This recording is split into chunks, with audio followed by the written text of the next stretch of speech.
పద్మనాభం గారు కొద్దిసేపటి క్రితం కన్ను మూశారు.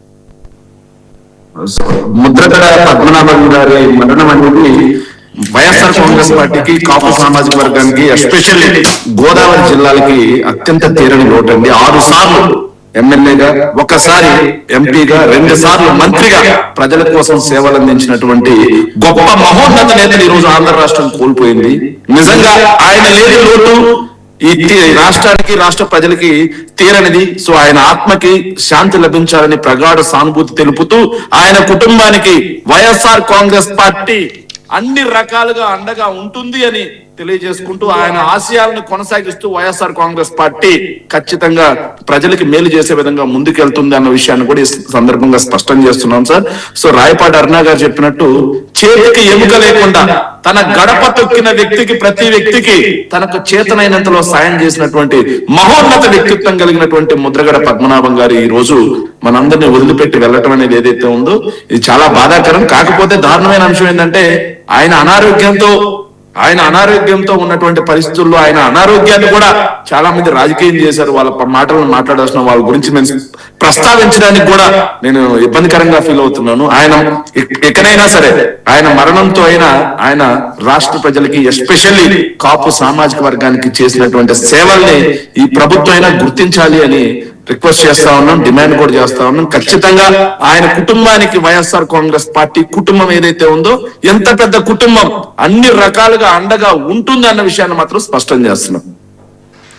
ఓకే, వైఎస్ఆర్సీపీతో ఆయన అనుబంధం అవనియండి, లేకపోతే వేరే రకంగా ఈ మధ్య కాలంలోనే కూడా ఆయన కొన్ని మాట్లాడిన సందర్భాలు కూడా ఉన్నాయి. సో మీకు తీరని లోటేనా ఆ సామాజిక వర్గం నుంచి ఒక పెద్ద వ్యక్తి ఈ రకంగా మరణించడం?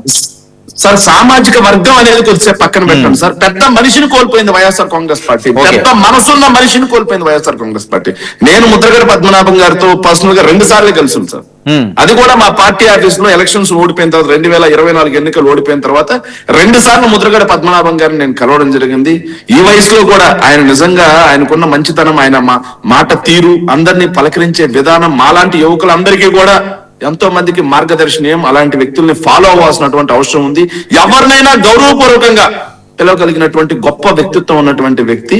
సో ఆయన లోటు వైఎస్ఆర్ కాంగ్రెస్ పార్టీకే కాదండి, గోదావరి జిల్లాలకు కూడా తీరని లోటు అన్న విషయం మాత్రం స్పష్టం చేస్తున్నాం సార్. ఓకే, అజయ్ మీరు ఎప్పుడన్నా ఆయన కలిసిన సందర్భం ఏమైనా ఉందా? లేదు, నేనైతే ఎప్పుడు కలవలేదు. ఓకే, మీరు?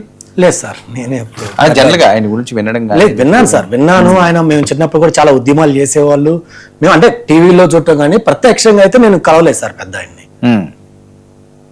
టీవీలో కానీ ఉద్యమాలు చేసేటప్పుడు కానీ అలా చూపిస్తున్నప్పుడు మేము యాక్టివ్ గా చూసేవాళ్ళం. ముద్దగారం గారు ఆ ఇష్యూ మీద పోరాడుతున్నారు, ఆ మంచి జరగాలి, ప్రభుత్వం సానుకూలంగా స్పందించాలి, ఎవరికి ఏం కాకూడదు, తుని ఘటనలు అనుకోవడం, ఎవరికి ఏం జరగకూడదు అని ఇలా మేము అనుకున్నాం తప్పించి మేమైతే పెద్ద ఆయన ఎప్పుడు పర్సనల్ గా కలవలేదు సార్. కలిసి ఉంటే బాగుందని చెప్పి మాకు ఇప్పుడు అనిపిస్తుంది. ఓకే, ఎందుకంటే అలాంటి మహానుభావులు పార్టీలకు అతీతంగా కూడా ఒకసారి, ఎందుకంటే చాలా సీనియర్లు, చాలా విషయాలు యాక్టివ్ గా ఉన్నారు, చాలా పార్టీలు దానికి అంటే రాజకీయంగా ఉద్దండులు, అది ఏదైనా కానివ్వండి, రాజకీయంగా ఉద్దండులు. అలాంటి వాళ్ళు మనం ఒక్కసారి కలిసి ఆయనతో ఒక ఫోటో తీసుకుంటే అది చిరకాలం ఒక జ్ఞాపకంగా ఉండేది అనిపించింది సార్. సో ఈ రోజు పెద్ద ఆయన లేరు, పర్లా ఇప్పుడైనా సరే ఆయన పద్ధదేహానికి మేము ధన్యవాదాలు అర్పిస్తున్నాం. అలాగే మా పార్టీ తరఫున కూడా వాళ్ళ కుటుంబానికి సానుభూతి తెలుపుతా అన్ని విధాలుగా భారతీయ జనతా పార్టీ వాళ్ళ కుటుంబానికి అన్నదండగా ఉందని నేను ఈ యొక్క ముఖంగా మీకు తెలియజేస్తున్నాను. ఓకే ఓకే, అరుణ గారు, క్రాంతి గారితో మీకు పరిచయం ఉందండి? క్రాంతి గారికి నాకు పరిచయం ఉంది సార్. ఎలా అనిపిస్తుంటదండి ఆయన పెంపకం అవనియండి, లేకపోతే వాళ్ళు మాట్లాడి తీరవనియండి, ముద్రగడ గురించి